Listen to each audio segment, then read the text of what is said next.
Welcome to Bach 101, an introduction to the music of Johann Sebastian Bach, a presentation of Music Worcester.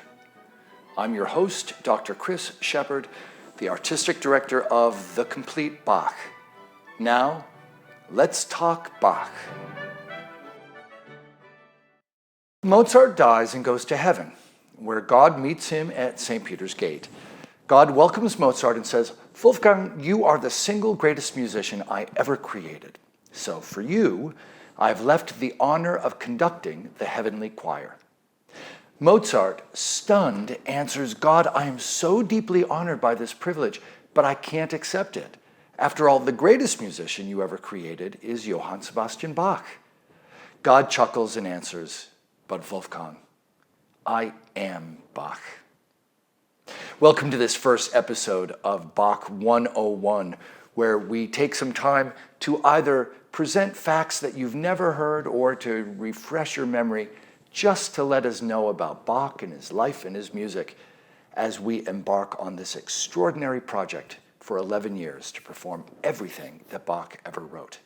Now, I love that joke because it's such a wonderful illustration of the way in which we all put Bach on a pedestal. But he was flesh and blood with faults and foibles like the rest of us. Unlike composers like Mozart and Beethoven, whose lives were well documented, we only glimpse Bach the man in fits and starts, largely through professional documents, either about him or written by him, collected in one book called The Bach Reader. But even in the outline of his life, we can get a sense of what he was like. So let's begin by trying to relate to Bach the person, not Bach the musical god, finding points of similarity that we can see in our own lives. Let's ask the question, how are you like Bach? Do you come from a big family? Bach had 20 children, 7 with his first wife and 13 with his second. Sadly, typical of those pre-modern times, 10 children died in infancy. Have you ever been so in love that you made risky decisions? Bach was reprimanded for taking his wife-to-be, Maria Barbara Bach, his second cousin, into the choir loft to sing. By the way, just like Eleanor Roosevelt, who married her distant cousin Franklin, Maria Barbara Bach didn't need to change her last name when she married. Do you have a temper? Bach definitely did. He was also reprimanded many times over the years for being difficult with his musicians, even coming to blows with the bassoonist that he called names. Have you ever taken a job thinking that it's your dream job, only to be constantly disappointed once you were there? Bach felt that way in Leipzig and complained to his bosses and friends about the inadequate numbers and talent of his musicians there. Have you ever loved the boss who hired you, but then really hated their successor? That happened to Bach at the St. Thomas School in Leipzig. Oddly enough, these two headmasters had the same last name, Ernesti, though they were not related. Have you ever gone over your immediate superior's head? Well, the first half of the B minor Mass was actually a job application for the title of court composer to the Elector of Saxony in 1733, over the heads of the town council in Leipzig. He did receive the title several years later. This did absolutely nothing to ease the tensions between him and his bosses. Did you work in the same field long enough to see your approach become outdated? Bach did, though when he was attacked in the music press for his old, outdated style, his influential students, including his own sons, rallied to his defense. Are you a social person? We can't be entirely sure, but we do get the impression that Bach had many friends, or at least was very friendly with his colleagues, and was part of the broader social life in Leipzig in the final 27 years of his life. We know that he enjoyed coffee and that he drank beer, and that his household often included young apprentices, no doubt adding to the hive of activity in the Bach home. Are you close to your family? Well, Bach was orphaned at a very young age and was taken in, grudgingly it appears, by an older brother. Perhaps it was this that made him so family conscious as an adult. This pride of family took two forms. Musically, it meant that he became the standard bearer for the generations-old reputation that a long stream of Bachs had as musicians. By the way, forgive my pun, stream of Bachs. In German, Bach means brook. In fact, it was said that when one church had lost their organist, they were advised to go out and get a Bach. I love this description of the annual extended Bach family reunion written by Bach's first biographer. He says this: their favorite occupation at these family gatherings was to engage in some form of musical activity. Naturally enough, as they were all choir masters, organists, or town musicians, connected in some way with the church, and also since custom demanded a religious framework, they would start with the singing of a chorale or a hymn. This solemnity, however, would soon give way to more light-hearted music making, which was often in strong contrast with what had gone before. They liked to sing folk songs of a light or sometimes ribald nature, singing two or more simultaneously and extemporizing upon them so that choral harmony resulted. These quodlibets, as they were called, not only made the performers laugh heartily, but anyone who happened to hear them was irresistibly affected by laughter too. Now, doesn't that sound totally different from the idea of Bach as God? On a personal level, that devotion to family turns out in his role as a father.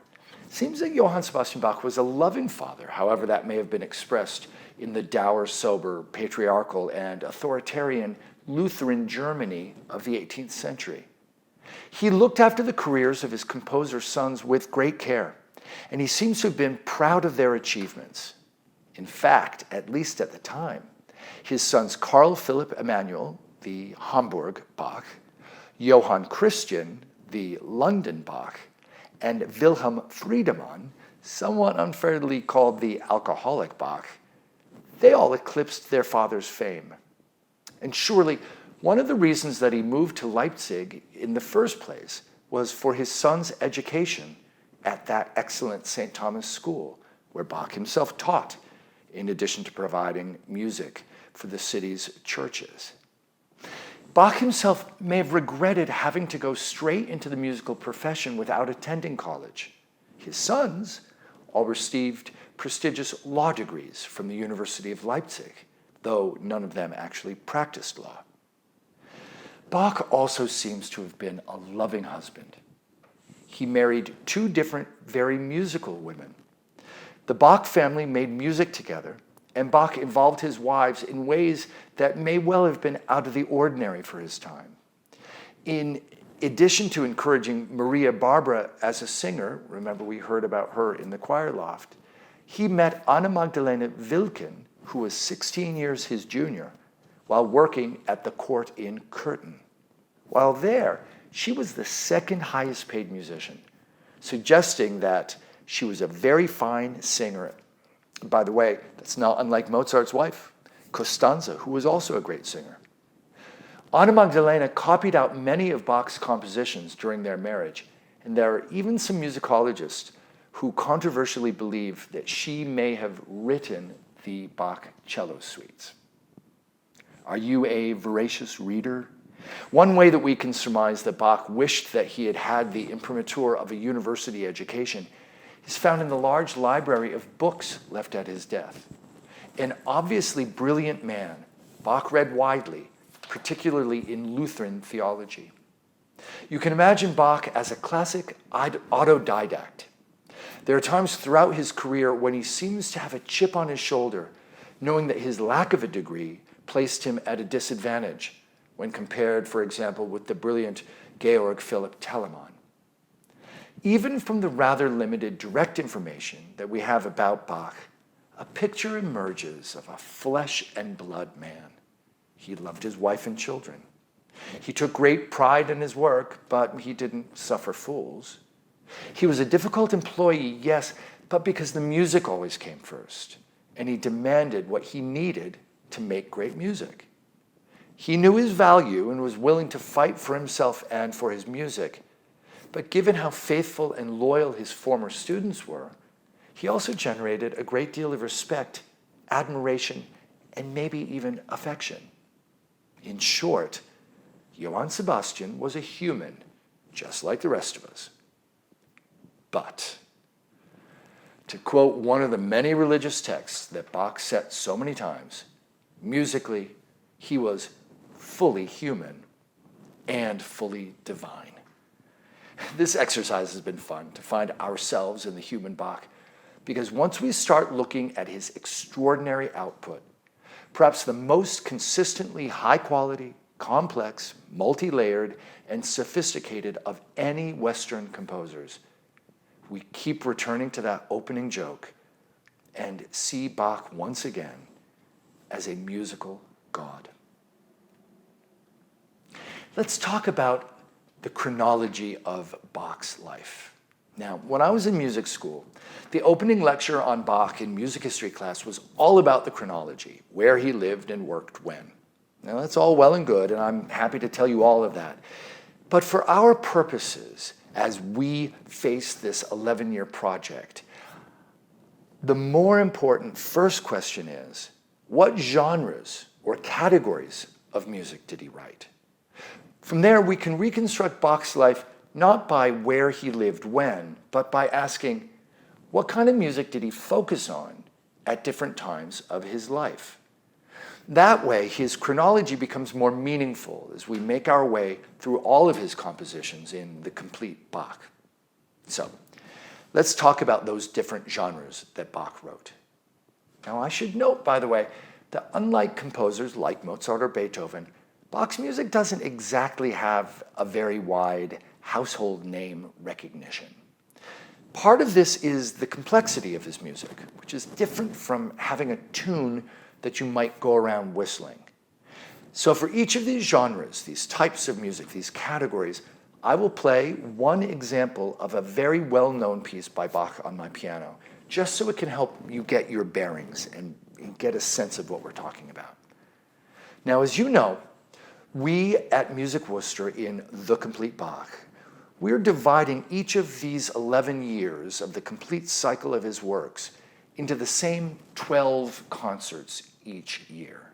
Now, these dozen concerts help us to see the proportion of music that he wrote throughout his life. Perhaps the most striking thing is that slightly more than half of our concerts are presentations of Bach's vocal music. 7 of our 12 annual concerts, in fact. This is because in addition to the major works such as the Passions, the B minor Mass, and the Christmas Oratorio, Bach has left around 200 cantatas to posterity, although he almost certainly wrote even more than that. Now, we'll spend a whole episode of Bach 101 on each of the musical genres that he wrote. But for now, I will simply say that most of these 20 to 30 minute long cantatas were written for church services. Now, the word cantata comes from the Italian cantar, to sing, so these are sung works. So he wrote mostly for the church service, but he also wrote a handful of what we call secular or non-religious cantatas. So sacred for the church, secular not for the church. And those were usually command performances for the nobility that he worked for. In fact, this split, sacred and secular, music for the church and music for the court, is probably the most useful way to think broadly about Bach's musical output. More on that in a second. But now, perhaps the most important thing to say about these cantatas is that they are one of the many examples of what I like to call Bach's encyclopedic tendencies. Now, we're going to discuss this throughout the podcast. He often set out to explore all the possibilities inherent in a given genre. That's what I mean by encyclopedia. That he would write pieces to explore all the possibilities and leave behind this encyclopedia or lexicon of musical vocabulary. And this allowed him to generate a significant set of repertoire across all of these categories. Now, for these cantatas, He did this by focusing on the hymns from the Lutheran tradition, which we refer to as chorales in Bach's music. Now, in America at least, the word chorale has come to mean a choir. The Robert Shaw chorale, for example. But a chorale, when we talk about Bach, is simply a hymn. And these were absolutely central to Lutheran worship. From the very beginning, what Martin Luther did was to take either old Gregorian chant melodies from the Catholic Church, from the Roman Church, or folk songs from Germany, and add new vernacular, meaning in the language of the people, in this case, German words, so that they would be much more accessible to the people. In fact, there's this wonderful quote from Luther. He says, "Why should the devil get all the great tunes?" So this is why he would take folk songs that people could recognize. Now, Bach would use these chorales, these hymns, as a departure point for brand new works. So he would write new music that would swirl around those familiar chorale tunes. And the vast majority of Bach's cantatas explore one of those chorales through a variety of movements. So there might be 6 or 7 movements, for example, in a cantata. And the first movement would be a new work that would explore the cantata in a new context, a new musical context. And then at the end of the cantata, sort of to sum it all up, just like a hymn in church, there would be a 4-part, very strict harmony version of the hymn. Something like this, for example.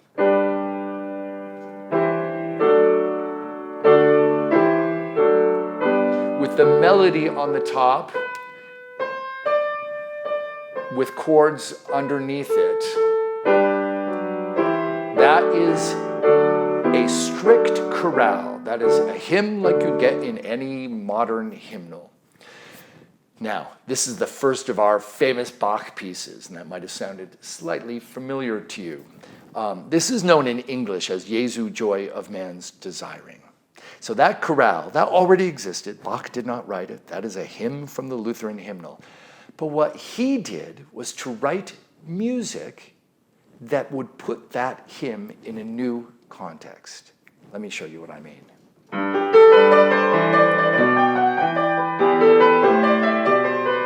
So that is absolutely Bach. It did not exist before him. But then it breaks into the chorale.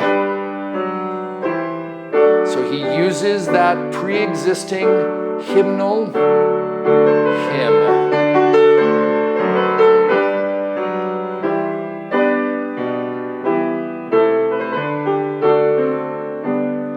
So that is an example of how he approached these cantatas. So, 7 of the 12 concerts are vocal.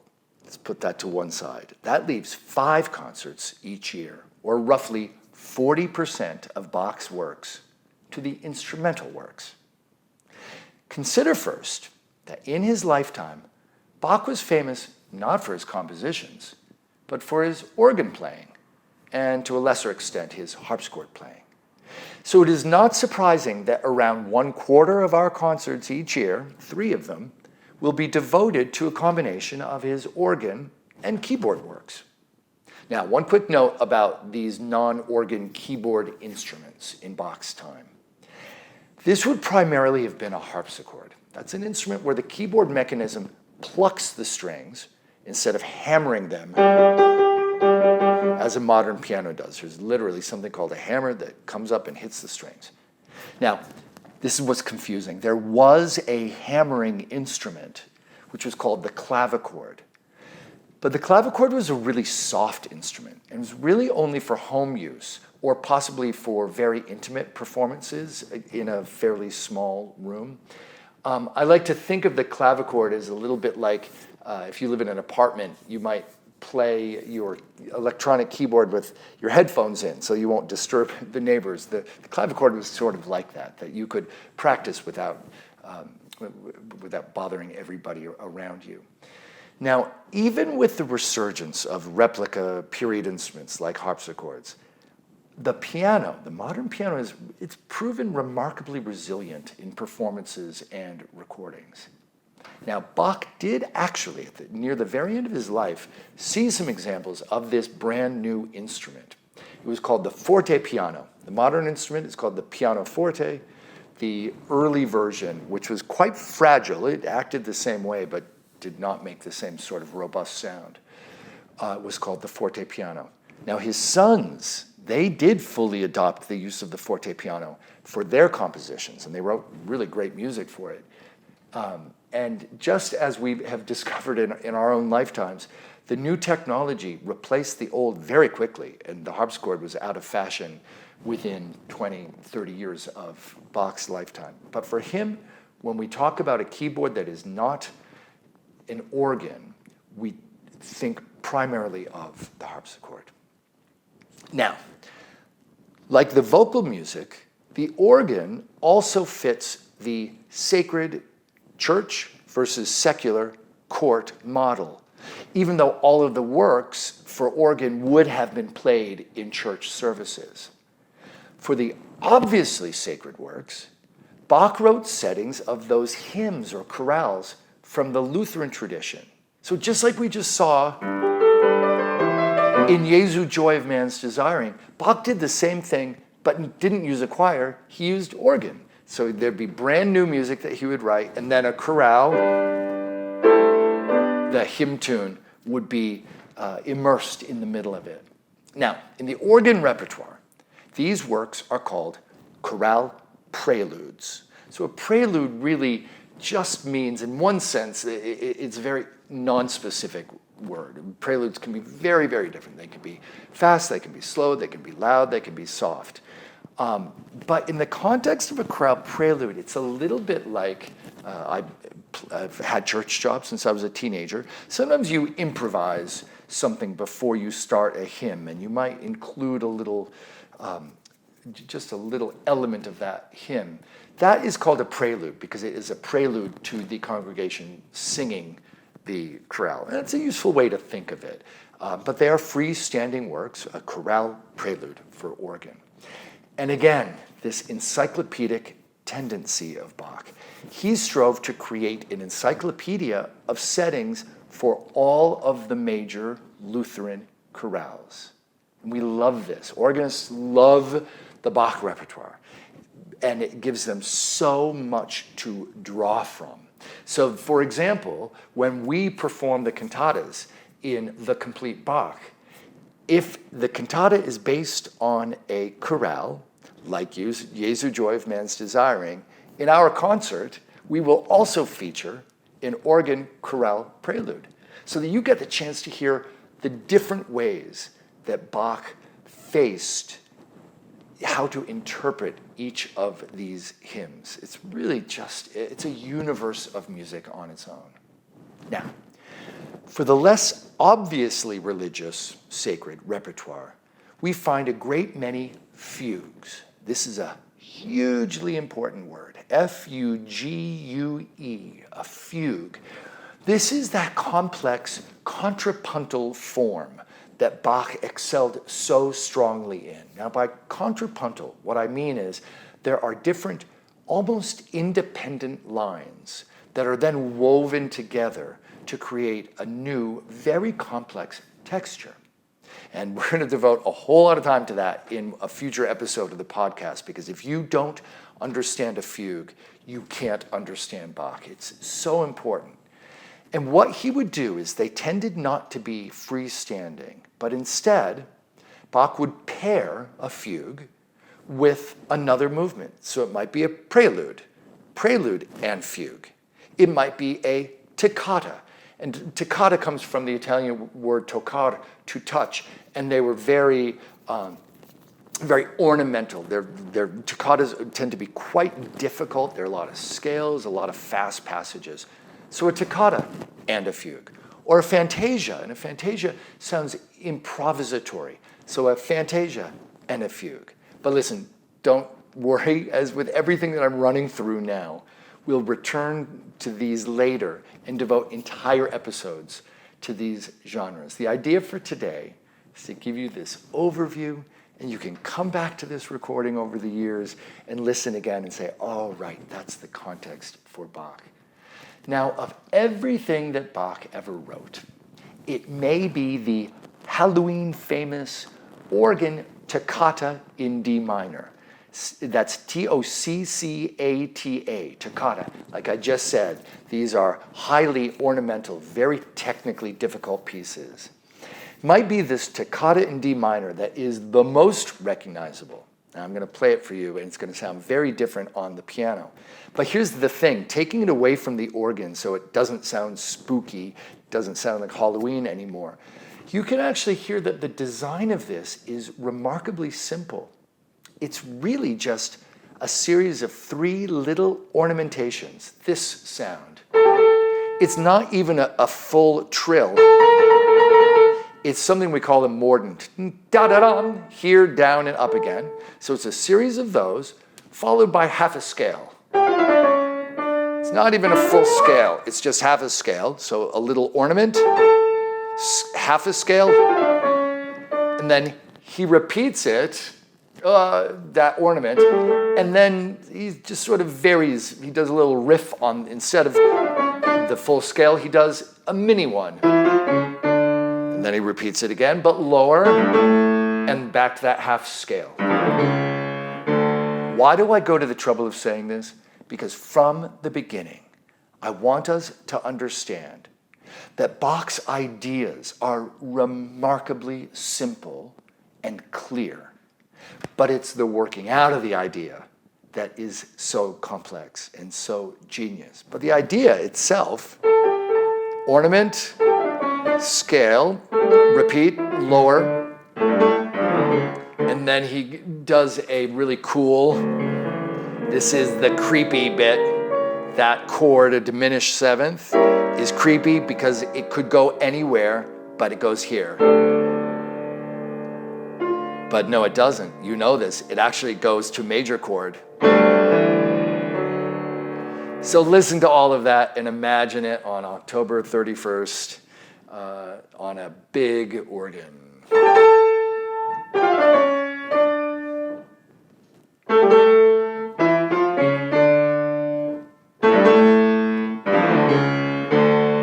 Pedal.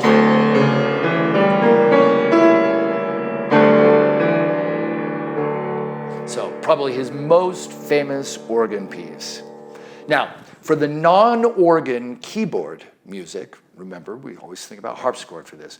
We're lucky that Bach left a large number of sets of works. Now, this is important. Bach tended to think in sets of 6, because this also reflects that encyclopedic tendency that I keep talking about. So imagine 6 volumes on a shelf making up an encyclopedia. So he's saying, for this type of music, here is an encyclopedia of all that is possible for this genre.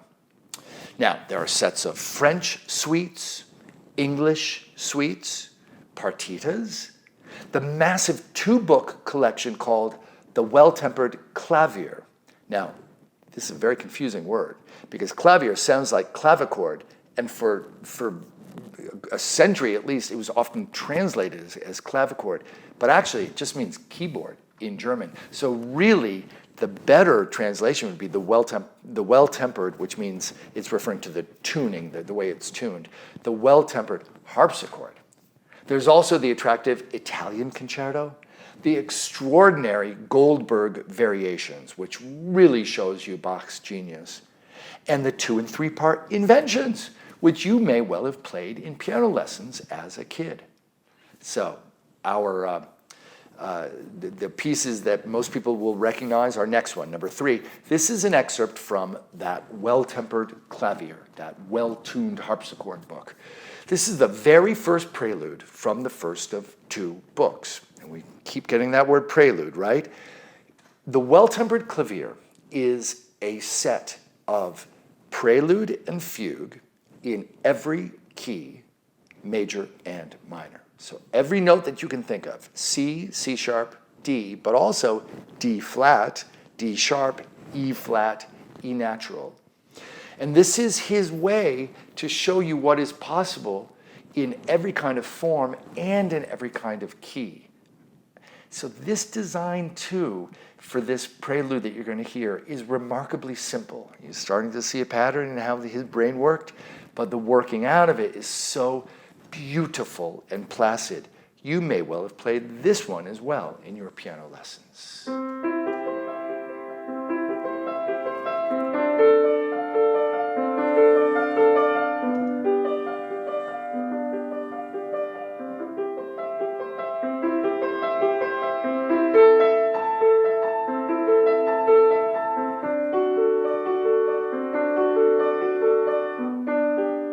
And you can tell straight away, right? It's just running 16th notes. Da ba da ba da ba da ba da ba da ba da ba da ba. But what he has done is to take a beautiful series of chords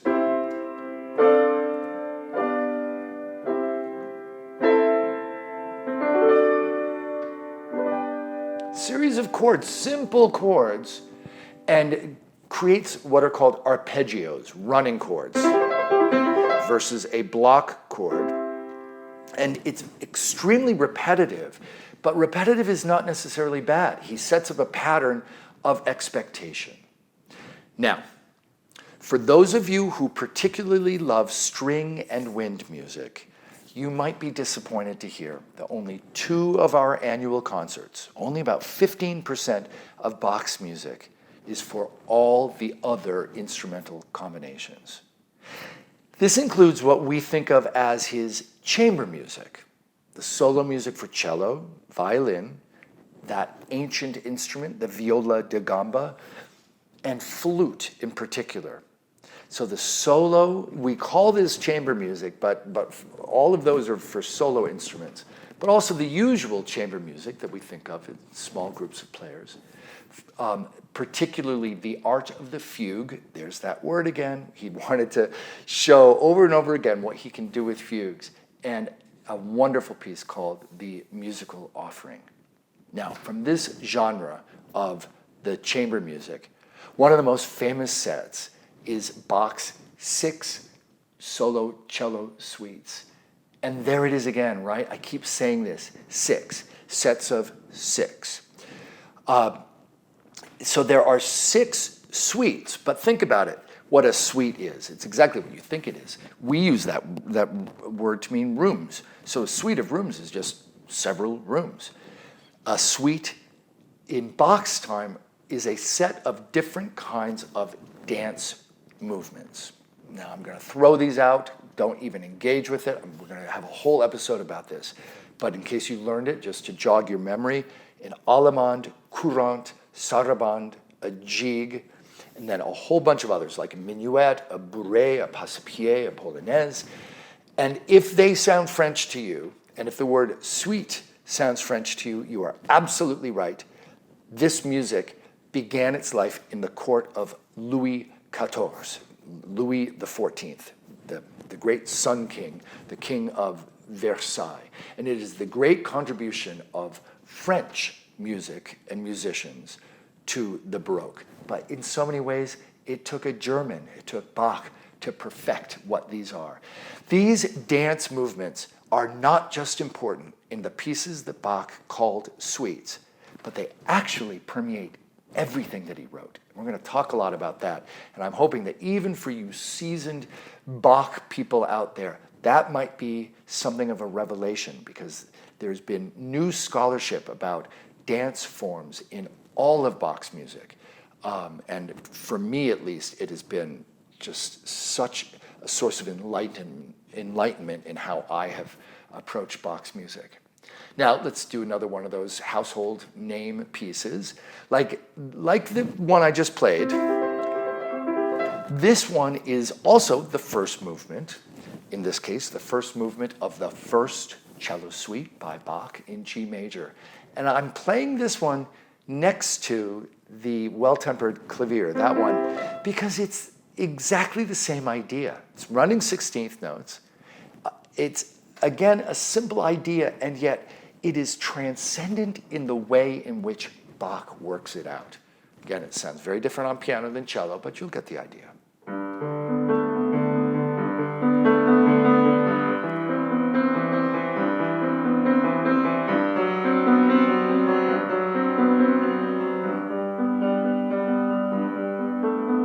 Sorry, I managed to play both of those wrong.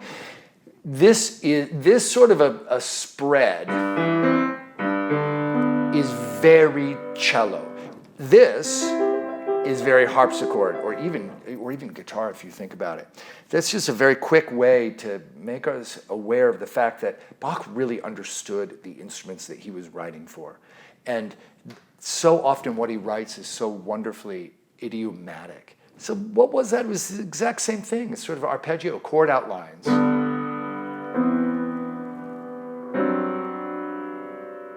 And I love the fact that he introduces slight dissonances. So you get that chord outline, that chord outline. It's almost just a little bit like jazz, isn't it? There's a reason why jazz artists have gone to Bach's music for inspiration many times. So we're talking about instrumental music that is not for the keyboard. So we just talked about chamber music, which includes the solo pieces like the cello suite. The other half of this genre belongs to what we call his orchestral music. His orchestral music is almost entirely composed of concertos, or we say concerti as the plural in Italian. And a concerto is just a piece for either a soloist plus orchestra or a group of soloists. And they call this in Italian the fat concerto, the concerto grosso. And it has a group of soloists. And of course, the most famous example of that is the Brandenburg Concerti. He also, interestingly, don't forget that he had sons who played keyboard instruments. He wrote a large number of harpsichord concerti, including a whole bunch that are for either 2, 3, or even 4 harpsichords.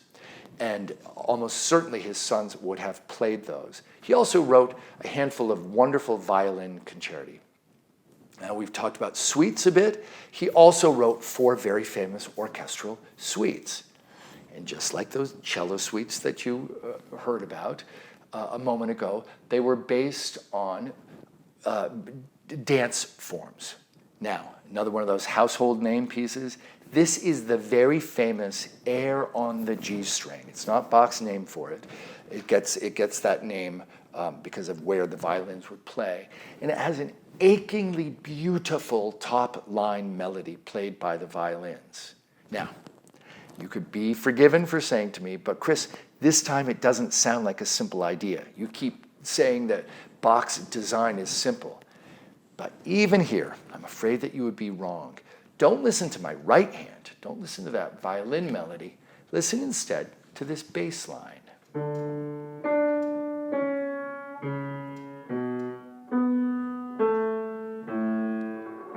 hear that? That's just a scale down, isn't it? And then he does something that we call octave displacement. Low, high, high, low. And then he adds chords to that.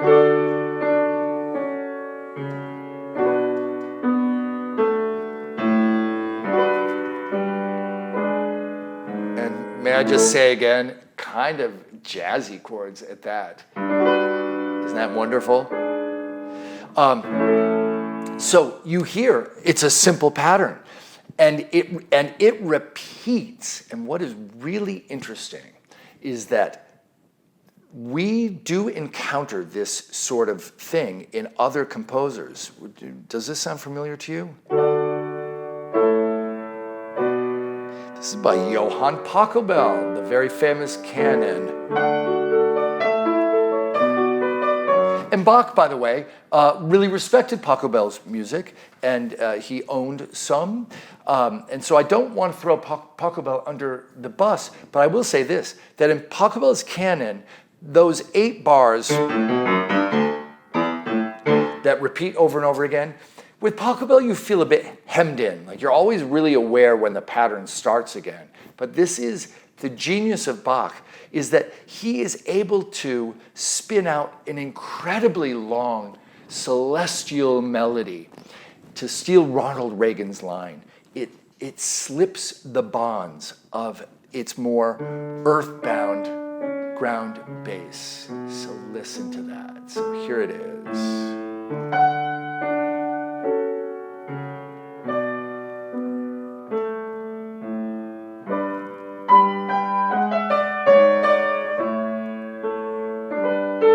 But that left hand, still that same pattern.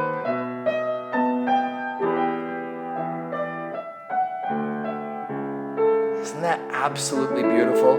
But again, from this first episode, we are making the point that is so important with Bach. He was a genius. He was a musical god, as we heard in that opening joke.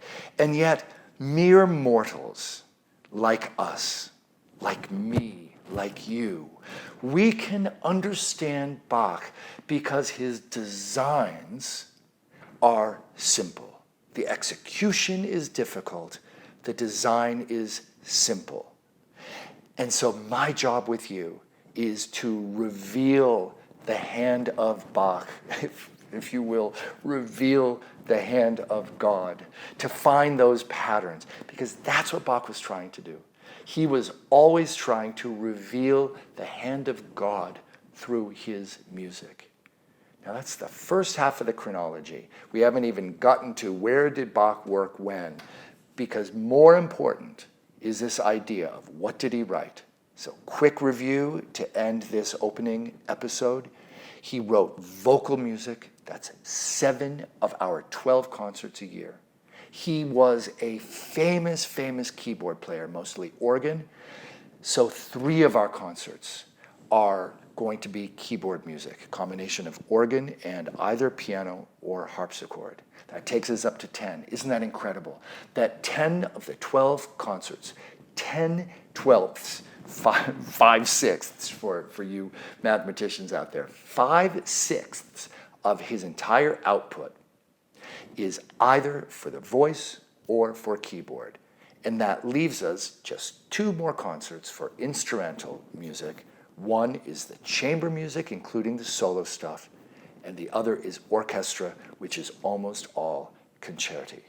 So knowing that, and then over all of that, placing that idea that we want to keep the dichotomy clear all the time. Work for the church and work for the court. Sacred music, secular music. That is the overlay so that we can see what Bach wrote where. Because it is not where Bach was in 1715, which happens to be Weimar, by the way. It's not where he was in 1715 that matters. It's what was he writing in Weimar, because who was he working for will always determine all of that. What a joy to be with you. What a joy to start this journey together. I can't wait for our next episode where we will continue to talk Bach. Talk to you later.